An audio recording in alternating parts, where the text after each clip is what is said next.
Hace poco en Qatar hicieron la prueba de abastecer al ejército qatarí y fracasaron porque el motor tiene que ser readaptado para el calor, para el polvillo. Incluso, ¿por qué le hablo el motor? Porque el motor en Europa tiene un sistema conectado al cañón, incluso que después del disparo hay una absorción, el cañón absorbe parte del oxígeno y la pólvora que ha disparado. Y a un desierto le levanta polvo y el polvo le muele el cañón. Eso implica un sistema especial para evacuación de gases del cañón.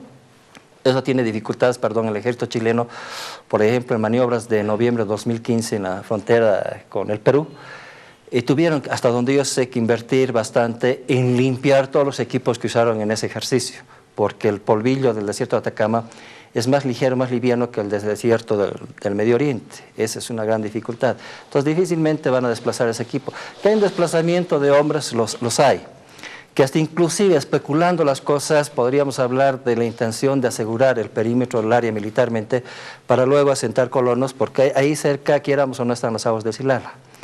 Y lo primero que siempre se hace, cuando se quiere asentar población civil, primero se asegura la parte militar. Porque el día de mañana, si se asienta un poblado como poco a poco se está haciendo, tarde o temprano a algún poblador se le pasó una oveja o fue a traer un poco de agua y las peleas con los campesinos de ambas partes va a generar una reacción. Además, la zona está minada. La zona está minada, ¿no? Y no está limpia del todo, no está limpia del todo. Así que difícilmente... Se ha puesto el puesto militar, que yo diría que son 3 destacamentos de infantería, cada destacamento de 150 hombres, cada destacamento de 50 hombres, que a ojo de buen cubero hubiéramos podido calcular entre 100 a 150 hombres, ¿no? Con vehículos medianos de transporte, camiones, los trajes adecuados para la zona, tienen generadores de luz, de agua, etcétera, etcétera, filtradores de agua. Bueno, el ejército chileno tiene esas posibilidades de poderse establecer, ¿no? Esa es la diferencia. Pero calefacción es muy importante porque hace frío la noche. Tienen. Mira, a mí me da mucha pena la diferencia con el puesto militar que tenemos. En la gestión de Walker San Miguel se inauguró un puesto como para 20 y tantos soldados bolivianos, las aguas de Silala. Bonito puesto, pero por lo general está vacío, porque depende del regimiento LOA en Uyuni, y el LOA está como a unos 60 kilómetros de distancia. Y yo he conversado varias veces desde que se inauguró el puesto con varios comandantes que generalmente los soldados están cada vez que va la prensa o el presidente. Más allá no pueden porque no hay un presupuesto, porque esos soldados en la frontera tienen que comer, tienen que tener un abrigo porque el clima es terrible allá, tienen que tener equipos de comunicación, la comida especial, etcétera, etcétera, y algún medio para distraerse, porque cuando no hay gente esa zona es terrible para aburrirse. Entonces generalmente me dicen, tenemos que adivinar incluso de dónde sacamos el combustible para enviar el camión hasta allá. Y por eso el puesto, más que abandonado, es que no hay presupuesto para mantener 20 soldados allá. No lo tenemos y el Chile sí tiene esa ventaja, lamentablemente. ¿Por qué tenemos, para tocar el tema militar, que usted es experto, somos diametralmente opuestos en disciplina, en organización, en procedimientos, en equipamiento, en inversión? Es decir, los chilenos se preparan para tener comida adecuada, los soldados están bien alimentados, estoy seguro, están en ambientes calefaccionados, tienen vehículos Range Rover de los de patrullaje que deben tener calefacción también, igual que los camiones, y acá no somos capaces no solo de tener 150 hombres, sino de tener 20, y ni siquiera de que tengan una alimentación y que tengan frazadas, ni una situación, porque además la calefacción con el sol que hay ahí, pues es una colección de paneles solares, no hay que llevar ni combustible para tener calefacción. Bueno, alguna vez más allá de Patacamaya, en las oportunidades que la visitábamos, me sorprendía ver a soldados del regimiento Calama, de blindados allá en Patacamaya, ir a la frontera y regresar de esta muchas veces a bordo de los trailers de la gente comercial que trae mercadería a Bolivia, porque si bien el regimiento tenía algunas unidades, camiones y demás, pero no tenía el combustible suficiente. Alguna vez que visitaba, por dar un ejemplo, me acuerdo el regimiento Lanza en Huaki, ¿no? Y a veces el amigo comandante me decía, caramba, tengo que mandar a la mitad del regimiento que vean las comunidades porque no están comiendo bien acá. Y es que descuidamos eso porque, permítame traer esta frase de Pavlovich, pacifistas sí, pero, perdón, no crudos. El que usted sea pacifista no significa que descuide su ejército, porque eso no le impide al ser pacifista el que usted esté preparado para defenderse ante cualquier eventualidad. Hay países que son pacifistas, neutrales, el caso de Suiza, por ejemplo, un país terriblemente pacifista, neutral, pero tiene un buen ejército, un servicio militar y una buena industria de armas bien establecida. ¿Cómo va usted a defender su pacifismo o su neutralidad si en caso de que lo vaya a agredir usted, un hombre pacífico, yo un hombre pacífico, todo lo que se quiera, ante una agresión tengo que defenderme?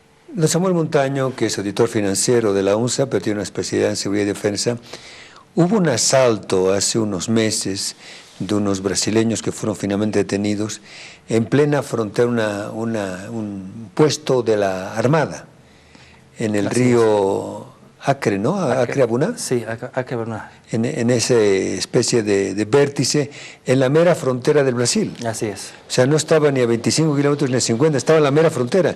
¿Y por qué tanto escandalete con los chilenos que están a 29 kilómetros si nosotros teníamos un puesto de la Armada en Pando, en la mismísima frontera? ¿Se entiende?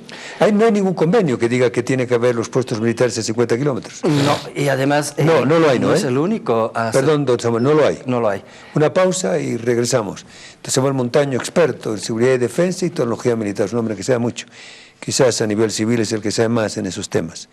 Ibro, licenciado Samuel Montaño, auditor financiero, graduado en la Universidad Mayor de San Andrés, UMSA en La Paz, pero experto en seguridad, defensa y tecnología militar. O sea, es un puesto avanzado de observación. Es un puesto avanzado de observación. Aquí hay que hacer una aclaración. ¿Para observar qué cosa? Cómo nos movemos, qué es lo que podemos hacer y qué es lo que no debemos hacer con el curso de las aguas del Silala.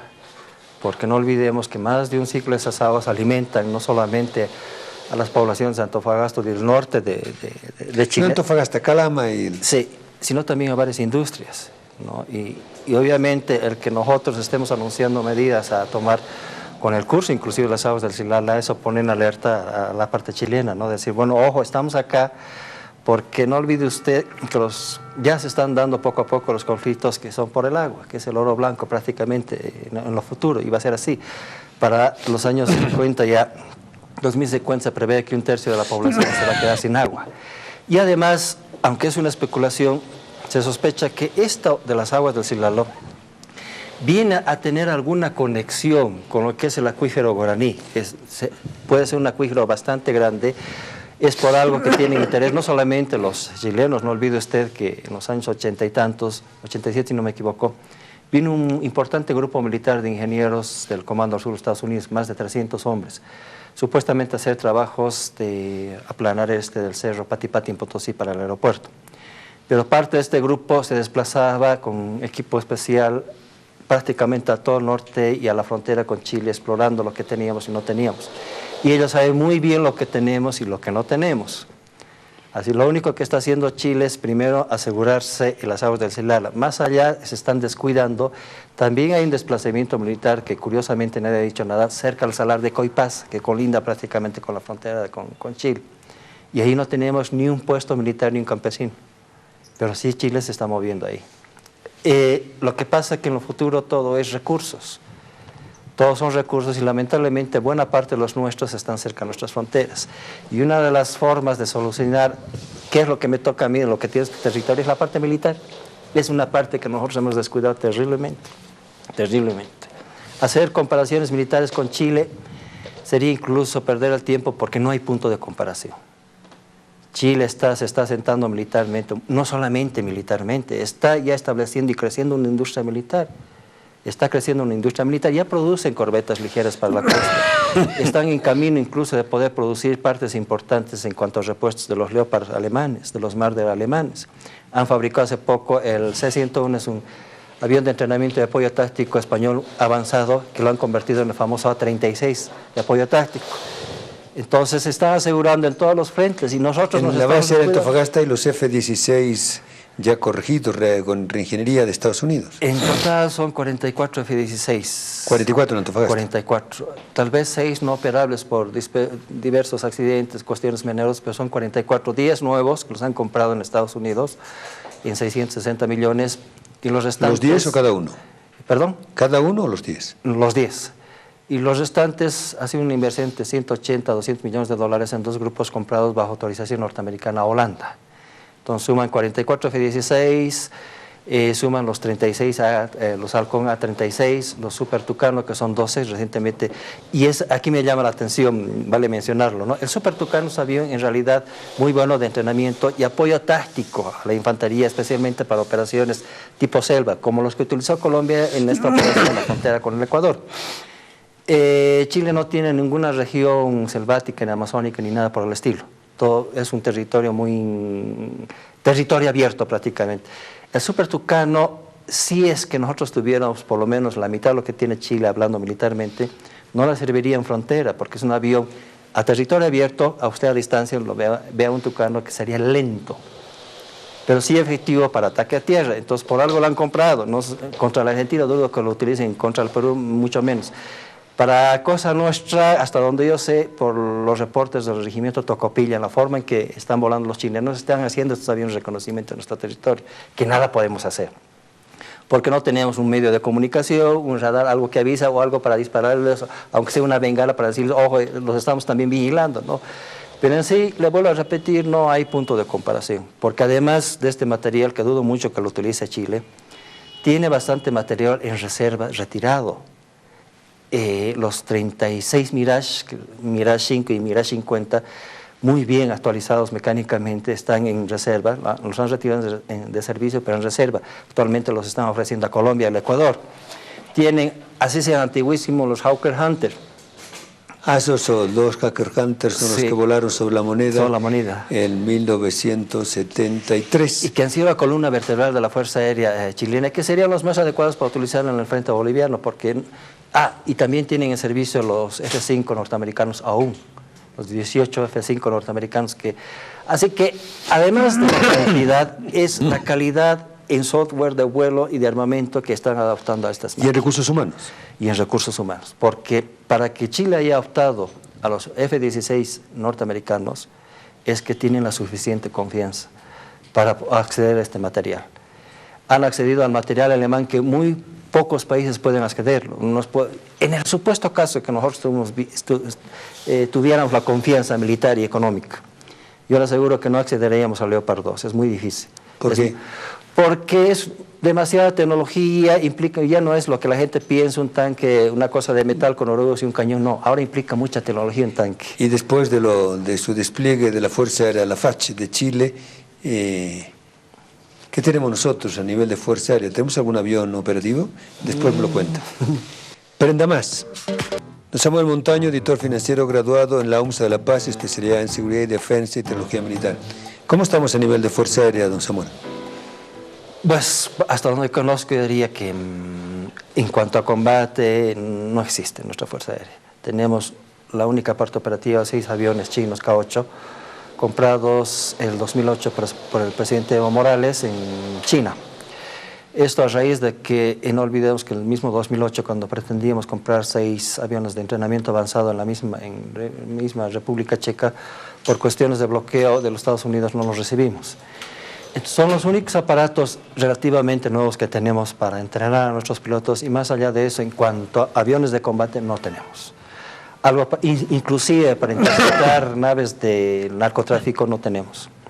Porque si pretenden, como decían, están comprando radares a Francia, vea usted, si usted estaciona en cualquier parte de nuestro país, Santa Cruz, sin ir más lejos, un radar y una avioneta que esté en Apolo o en el norte del Beni saliendo, usted necesita en radar el sistema de comunicación y los aviones que estén cerca de la zona, que despegue y demás. Eso significaría que de los 6 chinos que tenemos, por lo menos 4 los van a tener que desviar para estos menesteres y nos quedemos con 2 aviones de entrenamiento. Y el requerimiento mínimo de nuestra Fuerza Aérea por la cantidad de hombres que podemos mover en un colegio militar de aviación, la Fuerza Aérea de combate, de entrenamiento, etcétera, etcétera, mínimo necesitamos entre 10 a 15 aparatos de entrenamiento, sin contar casi una cantidad semejante en aviones de combate. Más allá de eso no podemos desplazar más. A duras penas están volando los T-33, es un milagro. Yo los admiro a los pilotos de la Fuerza Aérea Boliviana porque están volando en naves tan viejísimas, los T-33, más de 40 años de uso, varios de estos se han caído, pilotos que han muerto, etcétera, etcétera, pero seguimos insistiendo en los T-33, seguimos insistiendo en los T-34 tan viejísimos que nos ha regalado Venezuela, no entiendo por qué, en fin, pero seguimos con eso, ¿no? Lo único, ya le digo, para volar que tenemos son los K-8. Más allá de eso, yo haría inexistente la Fuerza Aérea en cuanto a combate de Bolivia, ¿no? No tenemos, nos hemos descuidado muchísimo, muchísimo. Hemos tenido oportunidades en la década del 70 de dar los primeros pasos de modernizar nuestra aviación, pero con esto de paz, orden y trabajo y no vamos a gastar en defensa porque somos buenos y pacifistas, descuidamos terriblemente. Me sorprende inclusive en la época del mismo general Barrientos que nuestra situación económica era de regular a buena, pero mientras países como el Uruguay, hasta el Paraguay, hasta el Perú ya volaban en jet, nosotros seguíamos negociando con los Mustang, los viejísimos Mustang. Sí, seguíamos negociando los Mustang en los años 60, cuando en nuestro alrededor ya volaban los jets, ¿no? Pero, en fin, todos los gobiernos han descuidado bastante las Fuerzas Armadas, las mismas Fuerzas Armadas no se han preocupado. ¿Por qué? No entiendo la dejadez, bastante dejadez. El mismo gobierno de García Meza, que ha tenido una oportunidad, aunque sea de meses, de poderse equipar, no la ha tenido. Ha habido un episodio muy interesante que está registrado en la Marshal de Salt de Francia. En sentido, ¿usted se acuerda de la extradición? ¿El fabricante de los Mirage? De los Mirage, de la extradición de Klaus Barbie. Una de las recompensas por parte de Francia a través de Israel era recompensar especialmente a la Fuerza Aérea que había prestado un avión Hércules para el traslado a Klaus Barbie, era el traspaso a la Fuerza Aérea Boliviana de 12 aviones Mirage, 10 monoplazas y 2 biplazas, como pago por parte de Francia y Israel. Los Mirage tercero C, que estaban siendo retirados de la Fuerza Aérea israelí, hubiese sido un paso importante tecnológico para nuestra Fuerza Aérea. Ya hubiésemos aprendido a volar a más allá de los 1000 kilómetros por hora. Sin embargo, y le vuelvo a repetir, esto está registrado en la misma Marshal de Salt. Sin embargo, estábamos en aquella época cuando los del ejército le tenían un celo a los de la Fuerza Aérea y pidieron a Ernesto Suazo en su último gobierno no recibir los aviones Mirage, porque eso sería darle, entre comillas, mucho poder a la Fuerza Aérea para que haga cualquier golpe de Estado, cierre comillas. A raíz de eso desperdiciamos estos Mirage, los franceses se quedaron sorprendidos, los israelíes no sabían qué decir, y la solución fue admitir 18 viejísimos aparatos de la Fuerza Aérea Francesa como compensación del que no habíamos recibido los Mirage. Ese ha sido nuestro actuar militarmente hablando desde los años 60, que yo no entiendo, militares y civiles, por qué han descuidado tanto y seguimos descuidados. 1847, la guerra de la Confederación, no estábamos preparados. 1879 no estábamos preparados. La guerra del Acre no estábamos preparados, la guerra del Chaco no estábamos preparados y actualmente no estamos preparados para ningún conflicto. Para ningún colectivo, y tenemos que reaccionar de alguna forma. Los países vecinos, sin ir más lejos, Paraguay está construyendo microacerías en el norte de su territorio, y el Paraguay no tiene acero, lo tenemos nosotros. O sea, o tarde o temprano negociamos precios para venderles al precio que ellos quieran, o militarmente nos van a presionar. ¿Qué nos pasa? No lo sé, tenemos una dejadez terrible. Me parece que hay que cambiar mucho la educación desde nuestros hogares y nuestros colegios. ¿Pero a qué se dedican los militares si no tienen equipamiento? Yo no sé, inclusive, mire, se ha hablado recientemente que pensaban crear una nueva división en Potosí, una nueva división que importaría entre 3 a 4 nuevos regimientos. La sugerencia es, si usted revisa la cantidad de regimientos en el Chapare o en Cochabamba, está llegando tranquilamente casi a entre 15 a 20 unidades militares. La 9ª división no tiene un sentido de ser porque es una división que no responde a ninguna política de seguridad nacional. Está ahí para combatir la coca, etcétera. Es un absurdo. Esa división deberían sacarla y llevarla a Potosí en vez de crear una nueva. ¿Cómo admite usted que Cochabamba se ha vuelto un centro atiborrado de los centros de entrenamiento para helicópteros? Además del UMOPAR, de la Fuerza Aérea, de la Escuela para Pilotos de la Fuerza Aérea, han creado, por ejemplo, una unidad que le han puesto el nombre de Apóstol Santiago, unidad de caballería aérea del ejército, donde están los helicópteros chinos, los 6 H-425 que han llegado. Esa unidad, la recomendación obvia era ubicarla en Potosí. Una pausa, don Samuel Montaño, experto en temas de seguridad y defensa. La Cascada. Samuel Montaño, auditor financiero, graduado en la Universidad Mayor de San Andrés, UMSS en La Paz, pero experto en seguridad, defensa y tecnología militar. ¿Cómo estamos en el momento el ejército? En comparación a Chile, lejísimos. Mire, Chile en primera línea está desplazando 200 tanques Leopard de primera línea. 200. 200. ¿Pero no sirve para el norte? Le estoy hablando de ¿Pero no sirve para el norte? No sirve, pero tiene otras cosas que sí le van a servir muy bien a nuestra frontera. En reserva tienen 150 Leopard 1, que los compraron en 1998. También están en reserva. ¿Son alemanes también? Alemanes también. Ahora bien, ¿qué es lo que tienen todavía para actuar en territorio nuestro? La columna vertebral de los blindados chilenos han sido los famosos tanques M41, el Walker Bulldog de fabricación norteamericana, 23 toneladas y media. Buen carro de combate, ha sido prácticamente... Pero livianito, ¿no? Liviano, pero bueno. tiene un cañón de 75, puede dar cuenta de blindados más allá de los 20 toneladas. Además de esto tienen, ¿usted se acuerda del famoso Sherman M4 de la Segunda Guerra Mundial? Claro.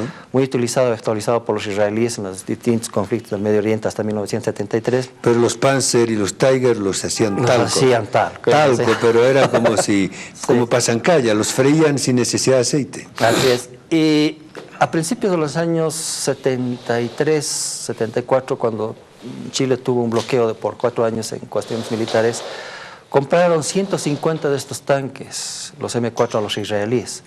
Los modernizaron, les cambiaron el sistema del tren de rodaje, el cañón y algo más de modernización en cuanto a ambientación del tanque, y los convirtieron en los famosos M50, M51, que los han utilizado hasta bien entrada la década de ¿Cuántas toneladas? ¿24? 150 carros. No, pero ¿cuántas toneladas por carro? 34 toneladas por 34. carro. 34 toneladas, que aún ahora también están en reserva.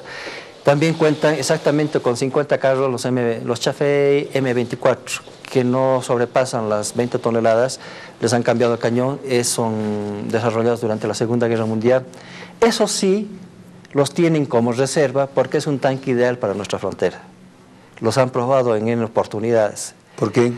Porque es un tanque que responde al peso para el altiplano, que responde al cañón, que es un cañón israelí de 60 milímetros que le han instalado, un sistema, el cañón israelí de 60 milímetros, uno desarrollado HMBC, que es un cañón de alta velocidad, que en cuanto usted dispara, tiene un sistema que inmediatamente se sella el cañón para que no entre el polvo. Eso lo han probado bastante bien y yo le aseguro que eso es lo que más utilizarían si quisieran un conflicto con nosotros. No es el caso, pero. No, no es el caso. Y finalmente tiene incluso 24 tanques muy ligeros, los famosos Scorpion británicos, que pesan algo así de 12 toneladas, un cañón de 76 milímetros, 3 hombres de tripulación, blindaje blando.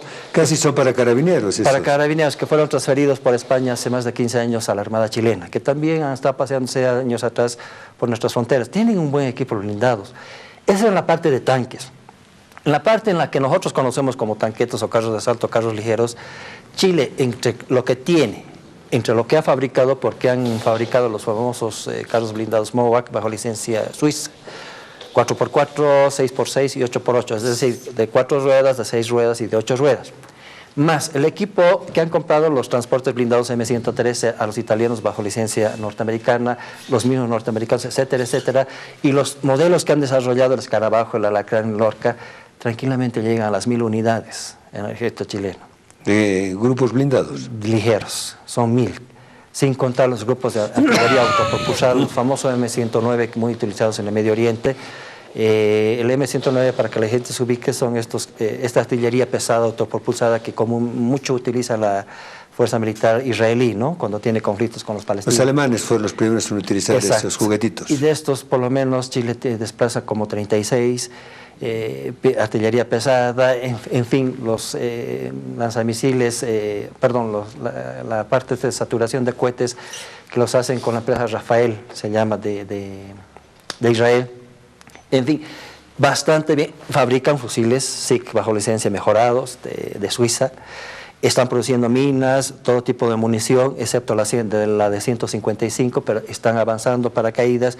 Están produciendo ya corbetas ligeras para sus costas, etcétera, etcétera, vehículos todoterreno poco a poco. Están tratando de conseguir la licencia de los Hammer norteamericanos para producirlos en Chile. Militarmente también el ejército. Nosotros desplazamos solamente 34 tanques ligeros austriacos, comprados en 1979. Buen tanque, pero ya está viejito. El SK que tenemos, así se llama, SK-105, Corazero.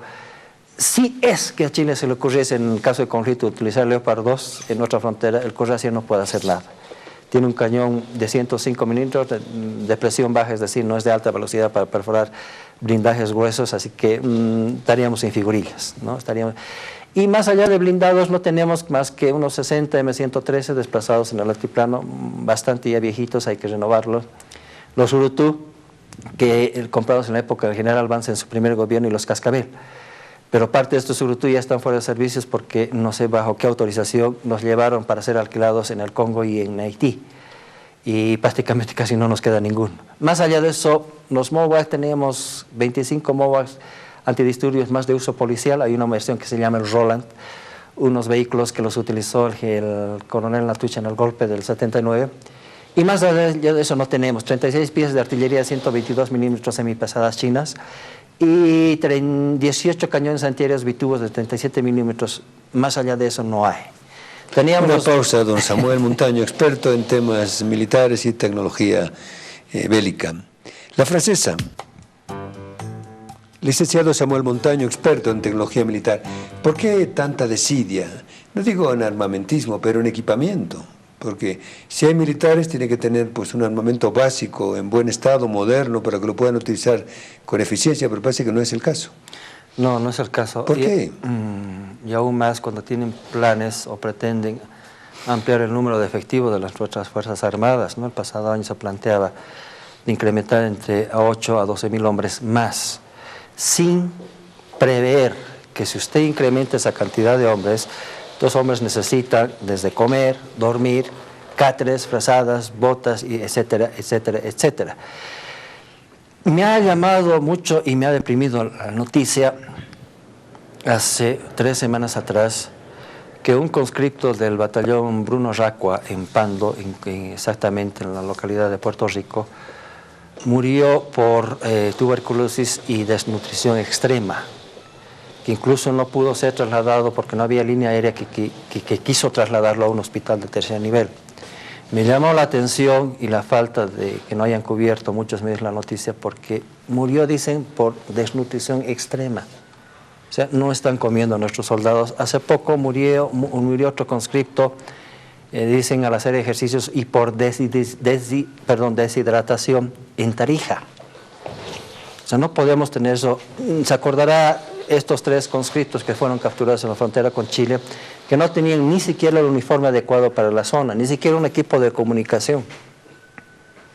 Hay unidades que incluso están cerca de la frontera, en Puerto Suárez, Regimiento Castrillo, Regimiento Lanza en Puerto Suárez, etcétera, etcétera, que realmente los comandantes están adivinando qué van a comer los soldados. Una cosa es las unidades que están en nuestra ciudad. Nuestros presidentes siempre han visitado el Regimiento Colorados porque es escolta presidencial, o el Regimiento Ingavi, o los que están en el Estado Mayor, que es muy distinto a los regimientos que están en nuestras fronteras. Entonces, no entiendo cómo incluso los planes de poder ampliar la cantidad de efectivos militares, y por qué aún inclusive se mantiene un sistema de disgregación o segregación o de discriminación con la premilitar. Porque la premilitar en las unidades donde hay conscriptos que cumplen el servicio militar está generando una reacción. El conscripto ya está viendo, el conscripto, el campesino que va al cuartel, decir, yo estoy aquí un año, no como muy bien, y en cambio hay premilitares que tienen dinero y los tratan muy bien, los soldados de fin de semana. Y eso está haciendo que empiece a mermar la conscripción militar, poco a poco. Es algo que se debería corregir, algo que se debería replantear la premilitar. No solamente hacer los soldados de fin de semana, aprovechar el fin de año, noviembre, diciembre y enero que están de vacaciones y ampliar la instrucción militar, porque lo que más se hace en la premilitar es la instrucción cívica, y muy poco, porque he sido testigo desde el 2014 y 2015 de seguir a uno de mis muchachos en la premilitar, de un amigo, y he hecho un trabajo de seguimiento de la premilitar y prácticamente es más educación cívica y no se puede hacer más porque tampoco se tiene un presupuesto. Un premilitar no hace más que 20 disparos y eso en el mejor de los casos 40 disparos al año con un fusil y nada más. Y irse de campamento tal vez 15 días en invierno para ver cómo son las condiciones del campo, etcétera, etcétera, y de ahí no pasamos. Se debería replantear el servicio militar, replantear la premilitar, empezar a pensar que sí somos pacifistas, pero yo le digo, discúlpeme, como decía Pavlovich, pero no crudos.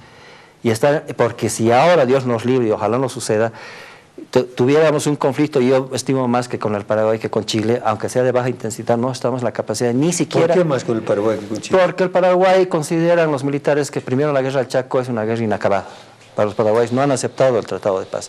Segundo, ya le repito, están construyendo microcacerías en el norte de su país y ellos no tienen acero, los tenemos nosotros. Y están en busca de recursos que los tenemos nosotros y no ellos.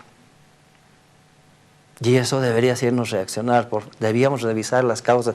La guerra, sin ir más lejos, la guerra del Chaco. ¿En qué condiciones hemos sido? Y es lamentable.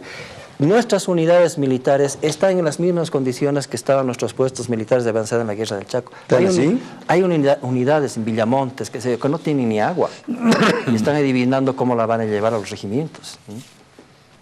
Y es algo que debería reaccionar, reflexionar. Pero, ¿cómo podemos tener esa situación militar? Pero, Samuel, ¿estás seguro de lo que está diciendo? Sí, estoy muy seguro de lo que estoy diciendo.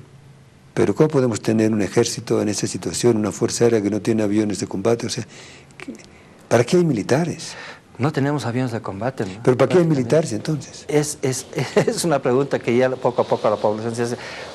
Y mire lo que a mí me llama la atención. Cuando murió este soldado del Bruno Racua y decían por desnutrición extrema, paralelamente un aniversario del Colegio Militar se anunciaba por parte del mismo presidente Evo Morales la entrega de 13 millones de bolivianos al Colegio Militar para ampliar la infraestructura, ¿no? Y es una contradicción porque hay regimientos en los que no hay los cáteres suficientes ni la comida suficiente para mantener a la tropa, ¿no? Y hasta inclusive son testigos los medios de prensa que cuando hay jóvenes que terminan el servicio militar y el reclamo de que no tienen cómo regresar, aquellos que son destinados al Beni, a Pando y a los lugares extremos de nuestro país, los padres de familia reclaman que tienen que estar gestionando para que puedan traer de vuelta a los chicos. Y eso es falta de previsión en un ejército. Si usted no puede traer a jóvenes que los han mandado a regiones lejanas a hacer el servicio militar y no puede mantenerlos ni traerlos de vuelta, peor es una guerra. Peor es una guerra, ¿no? Nos estamos descuidando mucho, En el material, ni qué decir. Pero, don Samuel, ¿qué sentido tiene tener militares, oficiales, generales, tener conscriptos, pero no tener cómo alimentarlos, no tener fusiles, no tener armamento? ¿Qué sentido tiene? Hace poco, en un regimiento, era de ingenieros allá en Tarija, y además del regimiento Padilla, si no me equivoco. A mí me sorprendió ver cuando hacían la Guardia de Honor, los soldados aún estaban equipados con los viejos fusiles Mauser. ¿Del 50? De los 52. 50, sí, 52. Una pausa, don Samuel Montaño, ya vamos a la parte final, es experto en tecnología militar. Nuestros soldados en Tarija, según don Samuel Montaño, están manejando los Mauser, que eso lo manejaban los comandos campesinos en tiempo de la MNR del año 52. No se entiende. Mentizan Inti, Samuel Montaño, editor financiero, graduado en la Universidad Mayor de San Andrés y experto en tecnología militar. Pero lo que usted está diciendo, Samuel, no tiene solución. Parece que no tiene solución. ¿Por qué? Mire, la dejadez que hemos tenido y la falta de interés, no hay algo que nos incentiva a mejorar nuestras Fuerzas Armadas y siempre nos alimentamos de hacer lo absurdo. Como admite usted, aviones tan viejísimos como los T-33 que tenían casi 40 años de uso, hayan invertido casi $20 millones en refaccionar 18 de estos aviones en el Canadá, pese a las recomendaciones de los canadienses que eran aviones viejos, pero en fin, invertimos en eso. ¿Por qué negociados? Porque de 18 aviones que enviamos apenas regresaron 9.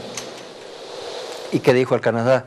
Los restantes ya no los podemos refaccionar porque están extremadamente deteriorados. Como admite usted, T-34A es un buen avión de entrenamiento, los famosos Mentor, fabricación norteamericana, buenos aviones de entrenamiento, excelentes, siempre y cuando sean nuevos. Transferidos de España al Uruguay en los años 60, después de haber prestado servicios casi 15 años en España, y casi 30 años en el Uruguay, y luego nos los regalaron a nosotros. Una donación condicionada. ¿Por qué condicionada? Les regalamos 11 aparatos con la condición de que inviertan $1 millón en venderles nosotros los repuestos. Eso nos dijo el Uruguay. Trajimos los aparatos, varios se cayeron por viejos, varios de estos los enviamos a la Argentina para ser refaccionados y la Argentina dijo, no, ya no podemos hacer más porque están máquinas viejas. Pero nos cuesta funcionar así. Hemos recibido 10 aviones T-34B, Mentor también, de entrenamiento, buena voluntad de Venezuela, pero ya tenía más de 30 años de uso.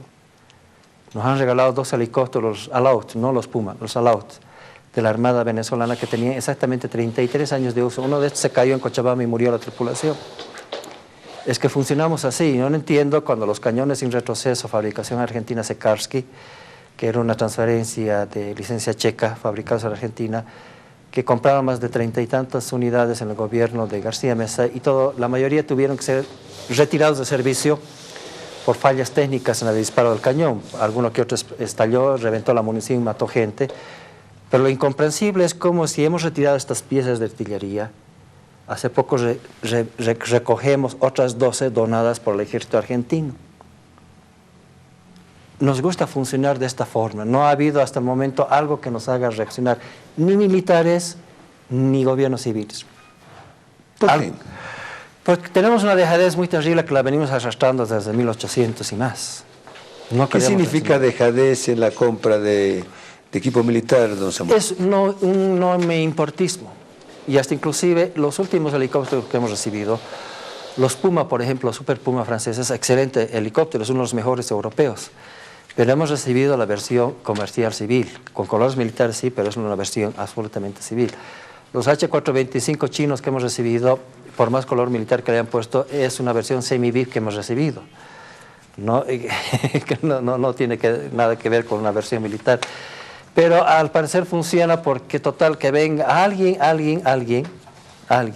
no sabemos quién, ojalá las autoridades lo saben y lo puedan investigar, alguien se está beneficiando con esto porque las compras que se están dando no tienen incluso los contratos de compensación. ¿A qué me refiero? Estamos invirtiendo, por ejemplo, en los aviones presidenciales que son de origen francés, en los H-425, que si bien chinos, pero el motor es francés, los Super Puma, y estamos gastando como 220 millones más en los radares. ¿A qué se refieren los contratos de compensación? Hoy en día, cuando usted compra armas, aviones, hace una inversión militar, el país que le está vendiendo está en la obligación de compensarlo con alguna inversión en su país. Por ejemplo, Chile compró los F-16 a Estados Unidos y Estados Unidos está en la obligación de compensar a Chile, ha invertido en una fábrica de turbinas, un centro de mantenimiento de turbinas en Chile. El Brasil le compra helicópteros a Francia y Francia está invirtiendo en una fábrica de rotores en Brasil. Tienen que compensarlo. Nosotros estamos comprando bastante material francés, y no estamos teniendo la compensación que deberíamos tener. Una oportunidad que hemos perdido y no entiendo, una oportunidad que hemos perdido. Venezuela, por falta de repuestos, puso fuera de servicios una flota de 16 Mirage 50. Tenía un bloqueo en entrega de repuestos. Pero logró el consentimiento francés para que una parte de estos aviones, 6 en total, fueran regalados, donados al Ecuador. Justo en las oportunidades que nosotros estábamos comprando los famosos Falcon a Francia. Y era la oportunidad de oro de pedir a los franceses, estamos haciendo esta inversión, pídanle a Venezuela que también nos pueda donar una parte de estos aviones como compensación francesa por lo que estamos invirtiendo. A nadie se le ha ocurrido eso, a nadie. Nuestra flota, Bolivia ha sido el país que ha tenido la flota de aviones Hércules más numerosa en América Latina, 16. Pero casi la mayoría no han funcionado militarmente, los han desviado para la famosa, esta empresa de transporte aéreo boliviano que ha volado hasta en el África, menos en nuestro país. Usted puede creerme que teniendo tantos Hércules, el Centro de Instrucción de Tropas Especiales del Ejército, el Batallón Victoria de Cochabamba, Quillacollo, tenía que prestarse un avión Hércules de la Guardia Nacional Aérea de los Estados Unidos que tenía que venir a Cochabamba para que nuestros conscriptos hagan un salto en paracaídas, cuando nosotros teníamos nuestra flota de aviones desviada para otros menesteres, menos para el militar. Samuel Montaño, editor financiero, graduado en la UMSA, experto en tecnología militar. Invisible ya no puede comentar, don Samuel, su despedida. Muchas gracias y buenas noches. Gracias, padre. Espera, ojalá suceda algo que nos haga reflexionar, porque ya le repito la frase de Pavlovich, pacifistas pero no crudos. El Invisible y sus auspiciadores en Radio Fides y Fides Televisión. Nos aguardan, porfa, está el gobernador, Félix Pazzi. Vamos a hablar sobre sus proyectos y sus objetivos. Nos aguardan, porfa, regresamos.